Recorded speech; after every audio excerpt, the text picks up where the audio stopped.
Today, rooftop solar for $2 a watt. That's a shockingly low price. Welcome to the Clean Power Hour. I'm your co-host, Tim Montague. I'm joined by the commercial solar guy, John Weaver. Welcome to the show, John.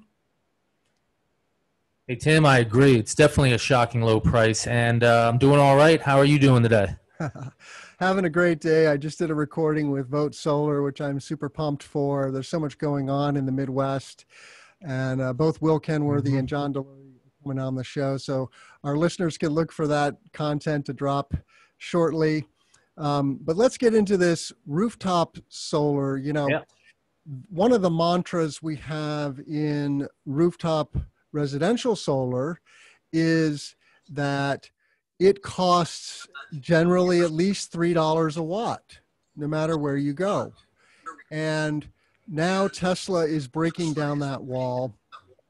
I had previously seen prices with a company called Clean.tech, for example, of $240 a watt, which is also very good.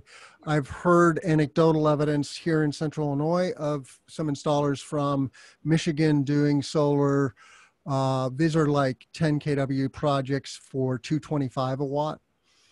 And but now Tesla is breaking or knocking on the $2 a watt door. I'm sharing the Tesla website here. Solar on existing roofs. They of course also make a solar glass tile. This is not that. This is traditional crystalline solar panels like you see here on the roof of your home. And then we entered some credentials. We put in a fake address and a fake energy bill of $200 a month. And then this is what it gives you. And you can do a purchase with a cash or loan option, or you can subscribe, meaning doing a lease. And the lease costs $130 a month for an 8 kW system. 8 kW is, it's a fairly good number. The average, I think, in Illinois is 7 kW. What's the average rooftop array in Massachusetts, John?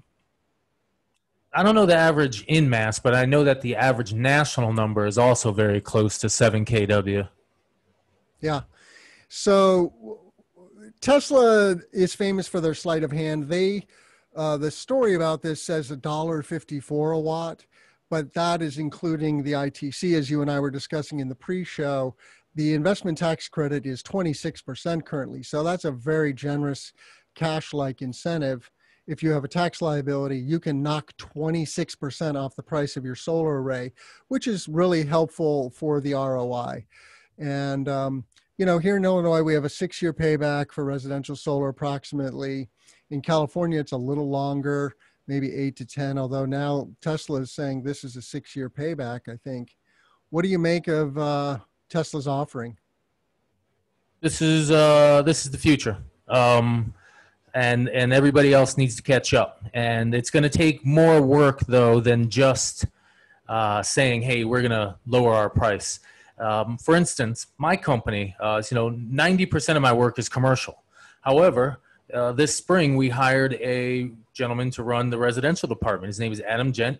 He's a master's degree in mechanical engineering, has been doing solar for 5, 6, 7 years, has been on distribution, construction, been all around it. And so he runs the department. We sell residential solar in Massachusetts, considered, if not the most expensive market, top 2 or 3. And our price for a very small shop is about $2.50 to $3 a watt. And we know that people can sell at $3.50, $4 around, but we don't have as many leads as they do. We have the number of leads we've got. We're a small shop. We're just getting going, and that's our number. We also close a very high number of our leads, and a high percentage of them. So these numbers, $2 a watt, that's what stuff costs when you don't have to knock on 1,000 doors and do 100 proposals. When you have people calling you and saying, "Hey, do my solar." And the model that Tesla has done it with is that there's 4 or 5 fixed sizes, like 3 kW, 5 kW, 8, 12, 16, something like that. And so they already have the systems partially designed in the back end. And what's going to happen is you're going to sign up, you're going to give them $100, you're going to get called by a salesperson / engineer, and they're going to be like, "Okay, your site looks cool, we can use this design." That's it. And you now have a solar system. You've gotten rid of the month or two of back and forth, the engineering. And okay, so in speaking of engineering, what's going to occur is that Tesla's going to ask you to take pictures of your building, go inside your roof, look at your rafters, walk around your house, find your electrical equipment. All of this work is the same thing we do when we do a site survey, and then we send that information off to an engineer. They put together documents. Tesla's going to have a fixed set of documents. They have already got the one-line diagram done because it's going to be 16, 12, 8, 6 modules. It's done. So they just have to adjust the end equipment. And the system layout, you know, they'll use a cool AutoCAD software like, you know, what's out there, like Helioscope. It's great. There's another Aurora that's even awesomer for residential. It shows the angles. It shows all the shadows. And I bet you they can import that directly into software and then make a package. So this is what it's going to cost. In other places that have different standards of building, solar costs $1 to $1.20 a watt. It's just what it is. Yeah, that's the real shocker, is when you start to read and listen to international news from Australia and Germany, which are not, these are not less developed countries. These are developed countries where very high wages. Solar is almost half of what it is here. Yeah. And it's the soft costs that kill us primarily. The permitting is very cumbersome in the United States still, even in places like California that is a mature market. If you listen to Barry Cinnamon's The Energy Show, okay, great podcast, check it out. But he harps endlessly on the AHJs and the utilities who are always sticking it to the installers and making their lives difficult. We need to make this process as simple as buying an HVAC system, right? Yep. You know, just this morning, we just got an extra $1,000 structural stamp requirement on the racking design itself. They wouldn't accept the layout from the manufacturer. They're like, nah, we know you've done all that work in the lab. We need a PE to stamp it. $1,000. And this racking manufacturer said, you know, 5 years ago, nobody wanted stamps on racking. And you know, just little things, constant progression, an extra fee, an extra check here, all this stuff adds up. That's why we spend, you know, $2 for commercial and $3 for resi a lot. There's a lot of fees, a lot of layers of work that go into it. Yep. I want to show the Tesla website again, just the native experience. When you land on the solar panels page, you notice solar roof versus solar panels. The solar roof is for new construction mostly. And that is a slick product as well. That's what we call building integrated. And then solar panels. And what you see here is the garage covered with probably Panasonic made solar panels. That's my understanding, right, John, is that these are Panasonic panels? They may be in the image, but I'm pretty certain that the Panasonic Tesla relationship has kind of moved on. I'm not 100% on that though, so don't quote me. Yeah, I know Tesla, it's in the news that Tesla is going to start making their own battery cells. Today they use Panasonic cells in the Tesla batteries, in the Tesla cars. Tomorrow it's going to be a Tesla cell, and Tesla is all about vertical integration. So anyway, these are black on black, you know, they're very aesthetically pleasing. They've even got this nice edge around it. Concealed edge, they call it, low profile.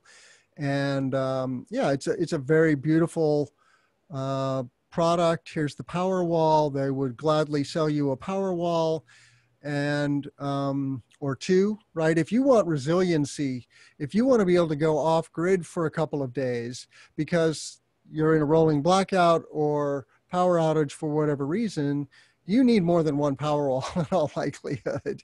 A 10 kW battery does not run your home for an extended period of time. It's, it provides you some ride through, so to speak, on emergency loads. It'll keep the AC running or keep the refrigerator running. Probably not the AC not running for very long, especially if you're having a heat wave, but lighting and refrigeration, critical loads.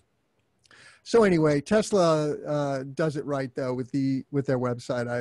I'm so jealous. It's just, it's a beautiful experience. I agree. I like clicking around on it. So, what else is in the news? Maybe we should segue to your Tesla story, John. Go to commercialsolarguy.com, go to the news tab, and you've got a story called Tesla's Canadian Skunk Works reports lithium ion 40% energy density increase. Yeah. Tesla Airlines, much cheaper cars, long range semi, and great change coming. Well, you took the cake for the longest title, but there's some big seeds being planted here, John. What's going on?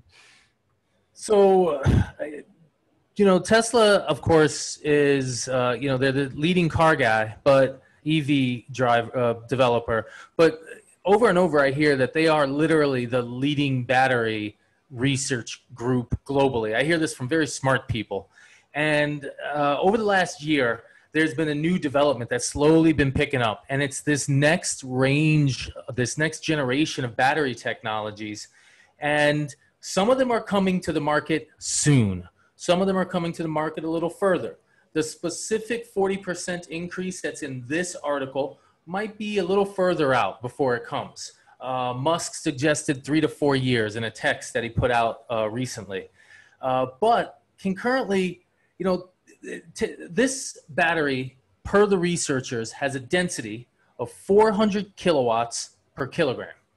That number was suggested by Elon Musk and others as being a number that's about high enough that you could have light electric airplanes and be cool. And that's why this density comment was made, and that's why it's so interesting. If you look at that header image that was in the article, you can literally see a battery on the right that's like 1 inch thick, and then a battery on the left that's 1/2 inch thick. And they hold the same amount of electricity. And one costs half as much, one weighs half as much, and it gets the same distance. This is huge. This is a big number. And I just, the battery research is moving forward just like solar panel research moved forward. Now with panels, we didn't see, double the efficiency. We've seen, nice evolutionary progression. With batteries though, this is a doubling. This is a doubling of the amount of energy that you can contain in a single area. And, Tesla's already working on a semi.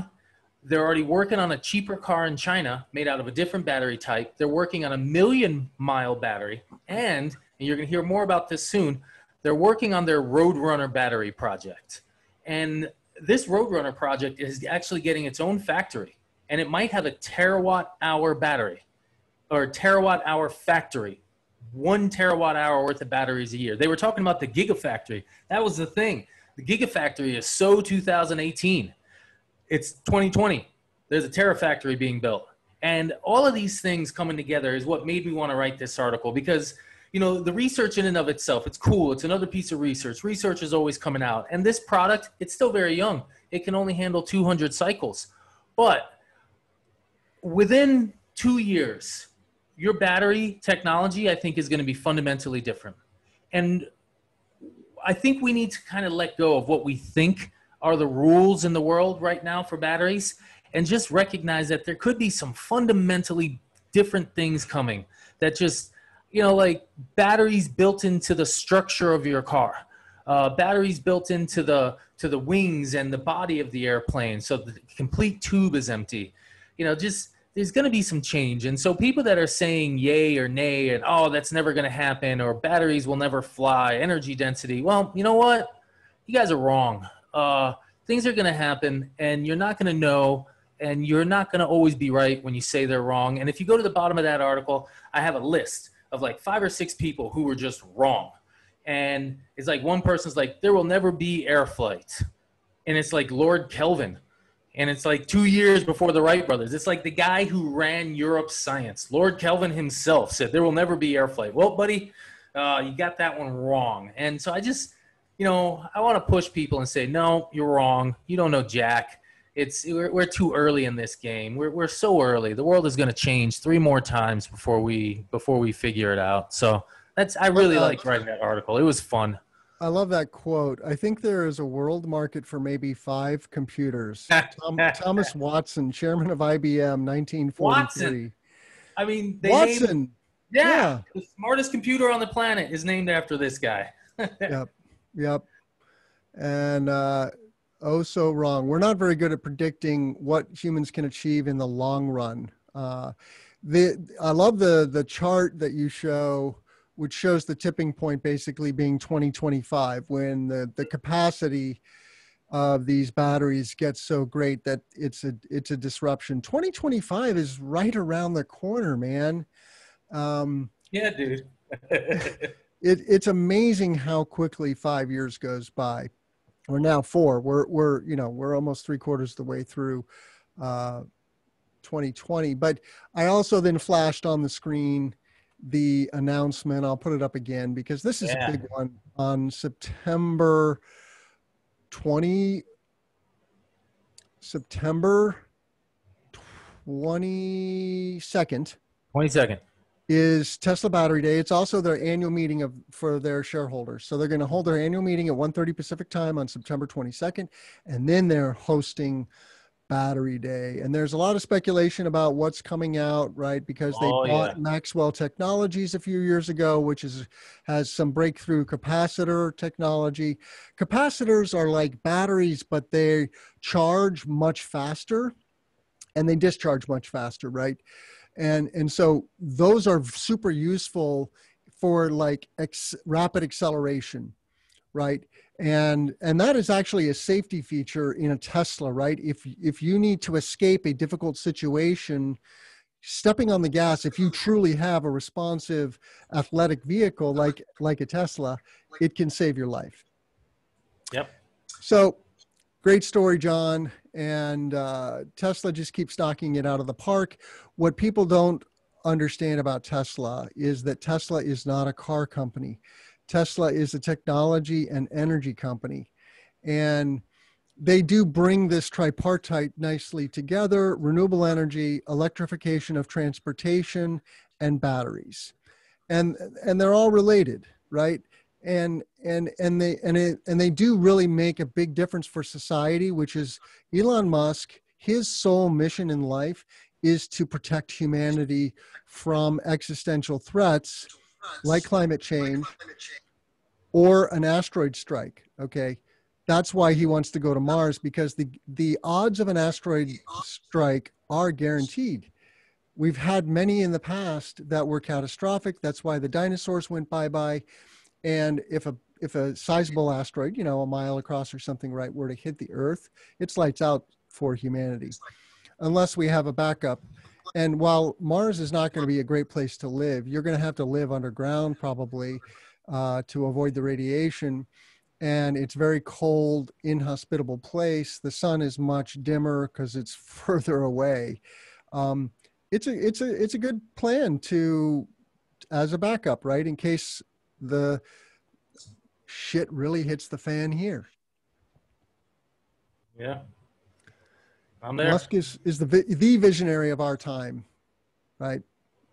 Just bar none in my book. He's not the richest man in the world. He's the 4th richest man in the world, which is just a byproduct of what a brilliant entrepreneur he is and his passion for technology that people love.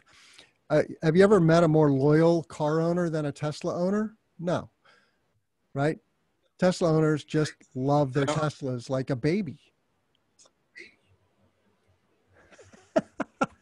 And it's funny because when I went in to do my test drive on the Tesla, and they were like, okay, do you want a fast one? Do you want this one? Do you want that one? I'm like, I just want a car.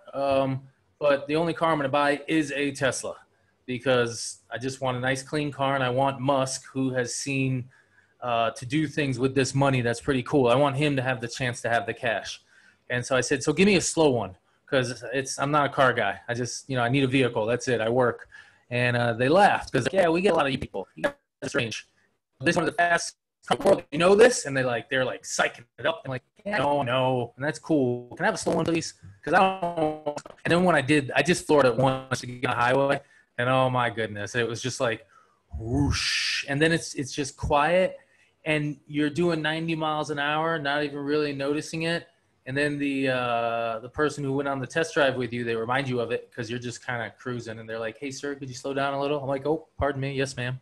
And it was nice. It was nice. So I'm one of those people who I don't care about cars. I bought used cars my whole life because whatever, they're just cars. But this is a car that I care about buying, and it's not because of the car. It's because it is because of the car because it's clean, but Well, it's that mix of Tesla in the car. make sure you invest in the software for autonomous driving, okay? Because that when that comes, it's not clear when that's going to come, but when level 5 autonomous driving comes, it is a complete game changer. And what Tesla's going to do is they're going to get into the ride sharing business now, and they're going to make robo taxis, and they no longer want to sell vehicles to consumers. They want to sell transportation to consumers via ride sharing or ride hailing, right? So they're going to go head to head with Uber and Lyft and with autonomous EVs. They don't need a driver, and they can go 1,000,000 miles on the battery, right? Because they've got 1,000,000-mile batteries now. And EVs have a lower cost of ownership than an ICE engine car. Yep. I've been listening to these podcasts on a regular basis. Do the side-by-side with a Camry and a Model 3. The upfront costs of the Camry are lower, but the lifetime costs are greater. And so consumers are going to follow the money. They want affordable vehicles, and that has been a barrier to entry. And so I'm going to get the autonomous features. And then when I'm not using my car, which is 90% of the time, at least, I can just click a button on my app and my vehicle will become a robo taxi, and it'll become a source of income for me. It's coming. It's coming. I like the ideas. I think I've seen research suggesting 2 pennies per mile transportation costs if we really optimize it and have cars on the road 90% of the time. And, right now transportation is up to $1 per mile, $2 a mile. And that if that occurs and you just have somebody who owns a car and then you can distribute the ownership, it's just like everything. The future is going to be different. It's interesting. The thing to think about for consumers is that an EV costs $1 a gallon to drive versus at least $2. In Illinois, it's more like $2.20 a gallon for gasoline. So less than half the cost for the fuel. The fuel is different. And and today it's a problem that the batteries are being charged with grid power, which is mostly dirty power, except in places like California, where we've now reached 50% clean grid. But tomorrow we will have a clean grid. We can do it in 10 years or 15 years. We've seen the reports coming out of Berkeley and Grid Lab, and it's credible science and engineering. So we are way past 40% clean energy, clean electricity in the U.S. as a whole. If you include CO2-free nuclear, hydro, wind, solar, we're like mid 40% range. We may have even touched 50 during the shutdown as things were going a little weird. So we're not terrible. We're growing. Yeah. We got some big news this last week in Illinois, John, that I want to share with our listeners. For anybody working in the Midwest, the governor of Illinois has put a stake in the ground, and I'm going to share my screen here, but the governor of Illinois issued a report on the 20th of August, putting consumers and climate first. Governor Pritzker's 8 principles for a clean and renewable Illinois economy.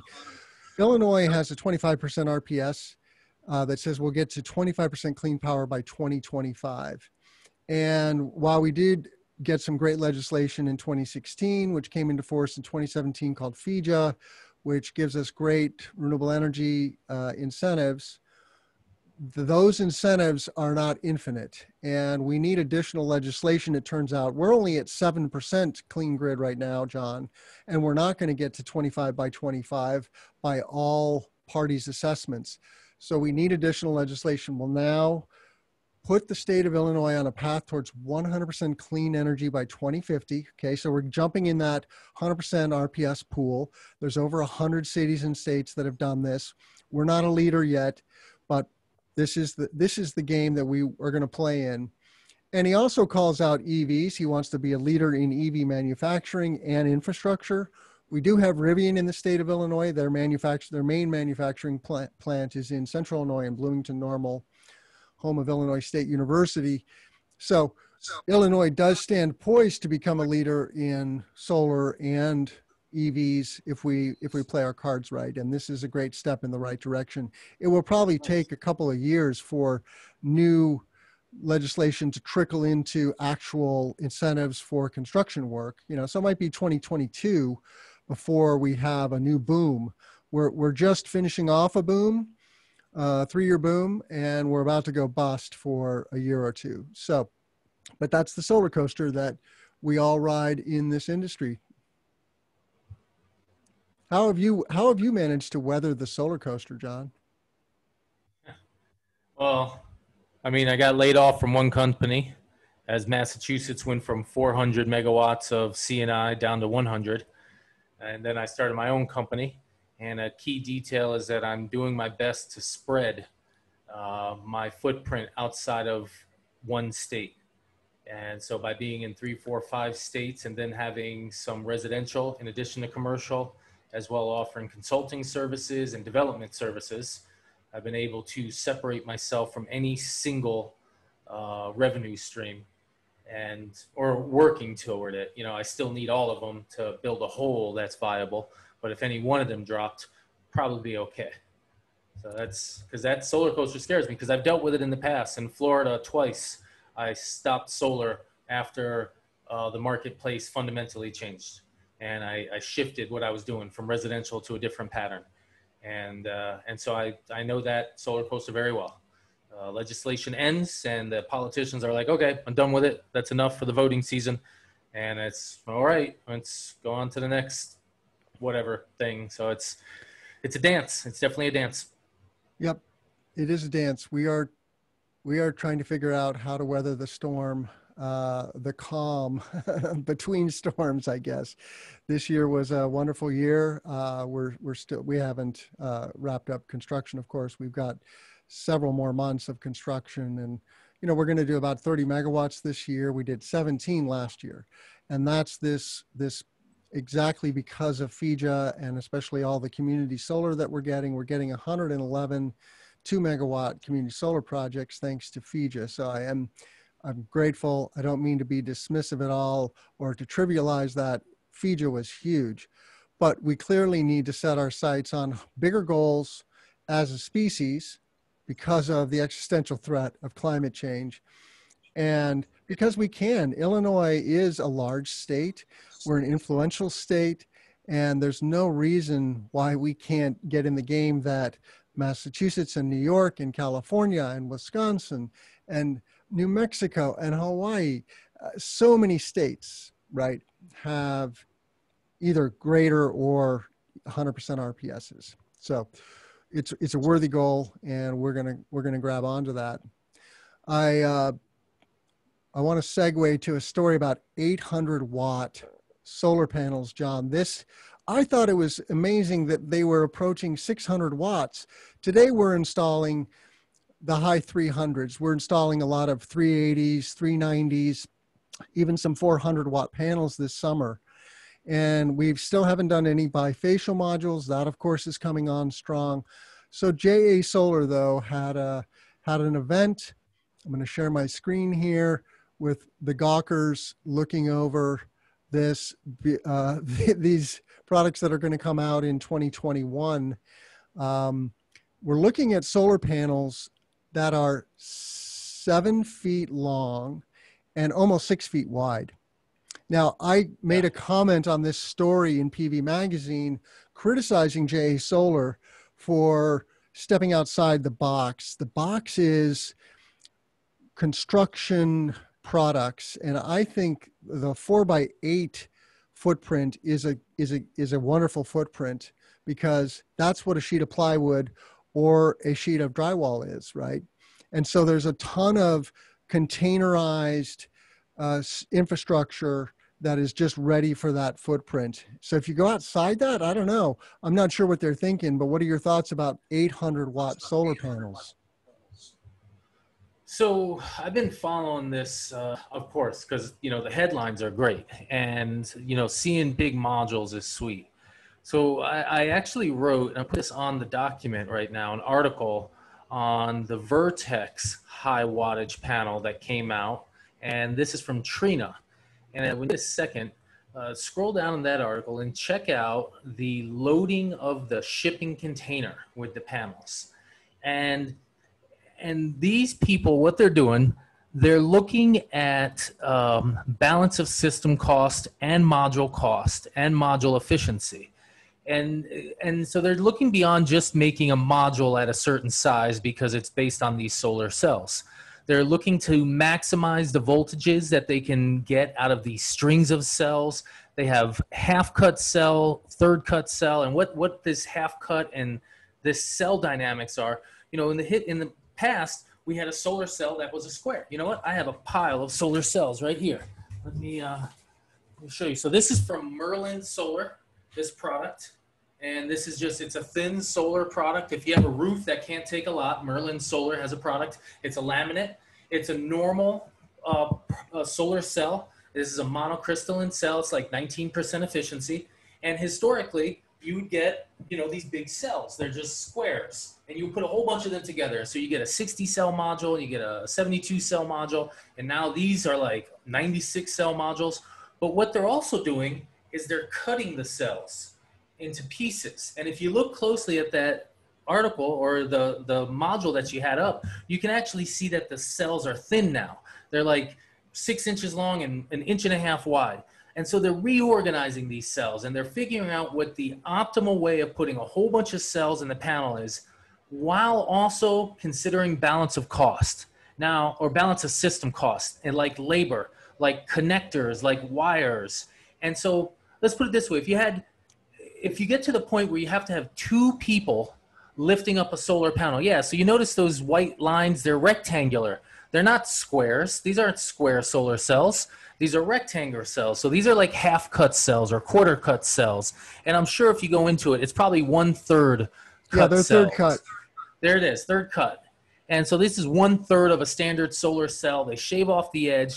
They make as much of the solar silicon facing forward as possible. Oh, and there you go. So, and the philosophy is that we're going to resize these modules to maximize the electricity savings. It's not just about building some panels now. It's about cheap electricity.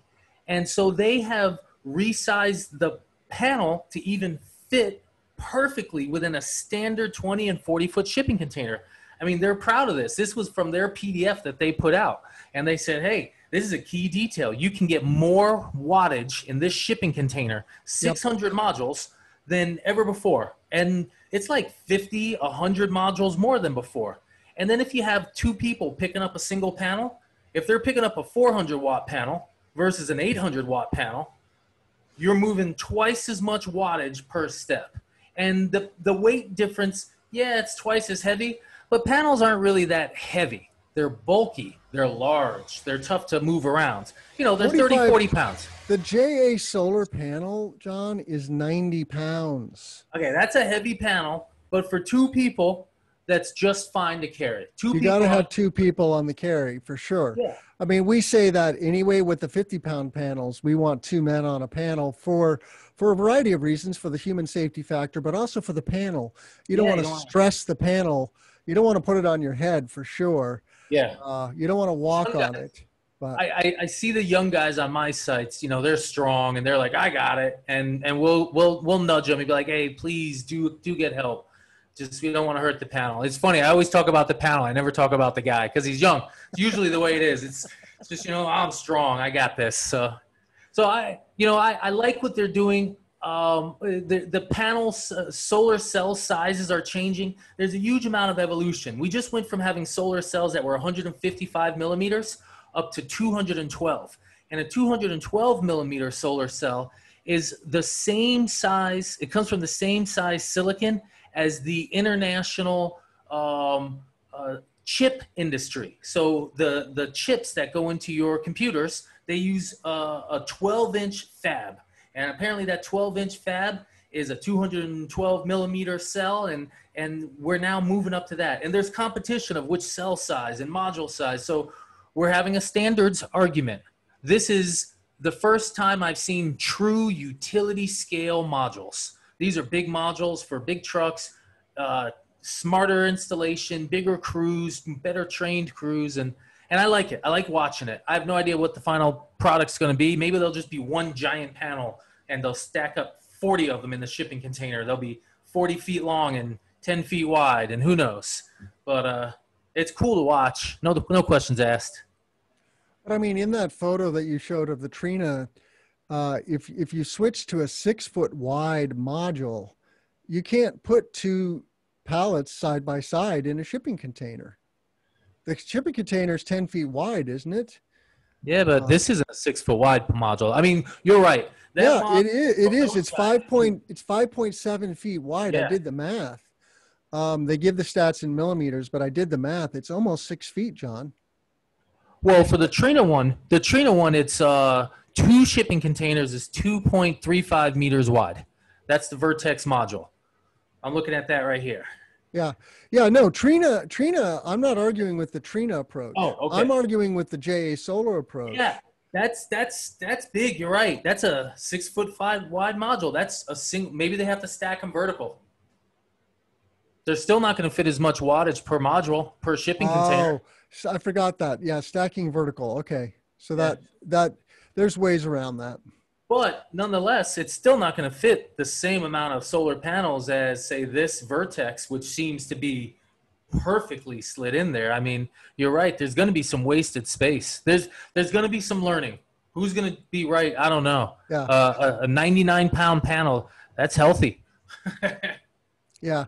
So, I mean, it's not all about the wattage, right? It's about the package. It's about how many watts can you get in a container to make the entire value chain more efficient, right? We want to bring down the cost of energy, and that means logistics has to be on our side. So anyway, well, should we talk about that GTM story? I don't know. It's I just like looking at this one graph about 627 gigawatts of solar got built in 2019. According to no, that's total. That's global total now. 627 is the global total. At the end of 2019, we had 627. Right, that's the installed base. Yes. And we hit 627. Yeah, that's a great chart to look at just for the heck of looking at it. I mean, why not? Okay. Come on. Who doesn't want to just pretty charts? Yeah. So this is a Green Tech Media story by Tam Hunt. He's got a whole series on the solar singularity, which I can't claim to understand what exactly he means by solar singularity. But anyway, he's talking about global trends. And while 2020 is going to fall off the pace that we were on because of the pandemic, right? The pandemic shut down factories for 6 weeks, right? You just can't get that time back. You can't manufacture time. So we're going to sell less solar in 2020 than we did in 2019. But his point here is that, you know, we're less than 10 doublings, I think, away from potentially 100% renewable. Well, what does he say? 60% by 2030, I think, is the statistic he gives. So, but we're way less than that many doublings because we're globally at around 10% of electricity from wind and solar, aren't we? I hope I'm not wrong about that number with the listeners, but in the U.S. we're like 12, 13-ish now. We're beyond 10 now. We're just beyond 10. So, you know, 10 doublings would put us, you know, this is like 3 doubling type territories, 4 doublings. Yeah, we're moving. We're getting things done. If you're at 1%, are you 7 doublings? Is that the statistic that? I think you're right. I think you're at that number. Yes. So if you're at 5%, you're well on your way. If you're at 20%, you're that much closer. So anyway, the thing is the energy transition is totally doable. We have the technology today. We don't need to innovate anymore. We're going to continue to innovate, and we do need to innovate. I'm not suggesting that we should step off the gas, but when people say, well, we can't do that, we can't afford that, we can't afford not to do the energy transition, John.